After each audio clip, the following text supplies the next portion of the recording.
Diagnosis of generalized infection in a 3-year-old child, sepsis symptoms hemodynamically unstable, tachycardia, hypotension, high fever, restlessness, bowing, pale skin, skin cold, and rash that doesn't fade when past. Diagnosis, CBC, differential and platelet, blood culture, urinalysis, and culture test radioreactive meningitis is suspected to LP. Clinical feature, fever, sore throat, abdominal pain, weakness, fatigue, CPC, involuntary markers therapy, LMT, coagulation panel, blood culture, X-ray, USG, ultrasound, CT for imaging if necessary, alarming fluctuation, urine culture, lumbar puncture. If meningitis is suspected, diagnosis of generalized infection in a 3-year-old child involve a comprehensive approach given the broad spectrum of potential cause and the fact that young children may not be able to articulate their symptoms clearly. Exposure to integrate clinical findings with targeted diagnostic tests, clinical evaluation, symptom assessment, fever, irritability, lethargy, decreased appetite, vomiting, diarrhea, rash, or respiratory symptom in young children. Non-specific signs such as irritability or lethargy can be early indicators that are serious infection. Physical examination various signs including temperature, examination for signs of dehydration, rash, lymphadenopathy, respiratory distress, abdominal tenderness, and neurological signs. Initial laboratory tests complete blood count, CDC leukocytosis, increased WBC count. They indicate a bacterial infection, while normal or decreased WBC count with lymphocytosis could suggest the viral cause. Protein CRP and erythrocyte sedimentation with ESR elevated level of indicate inflammation and infection. Blood culture essential in detecting bacteremia or sepsis.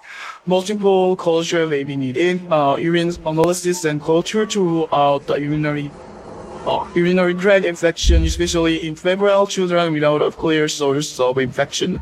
Specific diagnostic tests based on specific symptomatology, stress X-ray if there are respiratory symptoms to sign, to evaluate for pneumonia, stool tests for diarrhea, including culture for bacterial pathogen, oral and parasites, and tests for viral pathogen, lumbar puncture, LP if there are signs of meningitis or central nervous system infection, analysis, syndrome, cerebral spinal fluid, CSF include a cell count, protein, glucose culture, and possibly viral PCR test.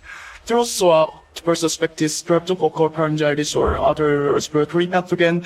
These all pharyngeal swab for respiratory viruses, including influenza and RSV, respiratory syncytial virus, particularly in the context of respiratory symptom or during outbreaks, imaging and other studies, ultrasound for evaluation of abdominal pain, which might suggest conditions like appendicitis or interstitial. A CT MRI in specific cases where there is a suspicion of deep-seated infections like abscesses or complicated pneumonia, consideration for specialized testing, serological tests for specific infection if there is a high index of suspicion based on exposure, history, and clinical presentation. For example, Epstein-Barr virus, cytomegalovirus virus, or specific tick-borne disease. TCR polymerase chain reaction for rapid detection of specific pathogens, including enteroviruses or herpes simplex virus, particularly in case of CNS infections. High yield points in young children, especially those under 5. Generalized symptoms of infection can be non-specific, and a high index of suspicion for several serious bacterial infection should be maintained. Fever without a source in children under 3 years old. Or the thorough evaluation, often including blood, urine, and sometimes CSF culture, depending on the clinical scenario. Immunization status should be considered in the differential diagnosis, as it can significantly reduce the likelihood of certain infections. Parental concerns and observations can provide valuable insights into the child's condition and should be carefully considered in the diagnostic process. So let's sum up diagnosis of generalized infection in a 3-year-old child. Subsequent symptoms: hemodynamically unstable, tachycardia, hypotension, high fever, breathlessness, bowing, pale skin, single rash that doesn't fade when pressed. And diagnostic differential and platelet blood culture, urinalysis, and culture test radiograph meningitis is suspected due to LP.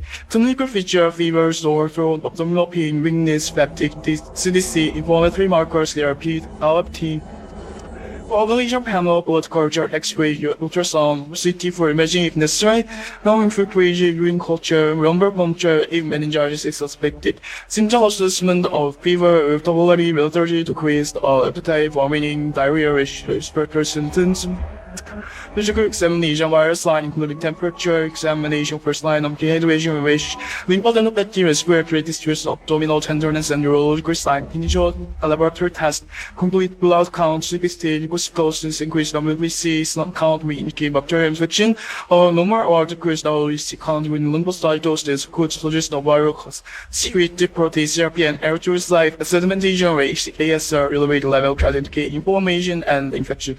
Blood culture is necessary in detecting bacteremia or sepsis. Multiple culture may be needed. Urinalysis analysis and culture to rule out urinary tract infection, especially in febrile children without a clear source of infection. Specific diagnostic tests okay. Just X-ray stool test, bacterial pathogen, lumbar puncture, meningitis, and infection, jaw swab, streptococcus, pharyngitis, or respiratory pathogen, the pharyngeal respiratory virus, including influenza, RSV, vertical ulcers, long abdominal pain, such as conditions like appendicitis, suspicious MRI, specific cases, suspicion of deep-seated infection like abscesses or complicated pneumonia, serological test, suspicion, exposure, history of clinical presentation, enterovirus, cytomegalovirus, specific tick-borne disease, PCR, rapid detection, specific pathogen, enterovirus, persistent virus, particularly in case of CNS infection. High output in young children, especially those under 5, generalized symptom of infection can be non-specific, and a high index of suspicion for a serious bacterial infection should be maintained. Fever without a source in children under 3 years old or through evaluation, often including blood, urine, and sometimes CSF culture. Depending on the clinical scenario, immunization status should be considered, and parental concern and observation to provide valuable insights.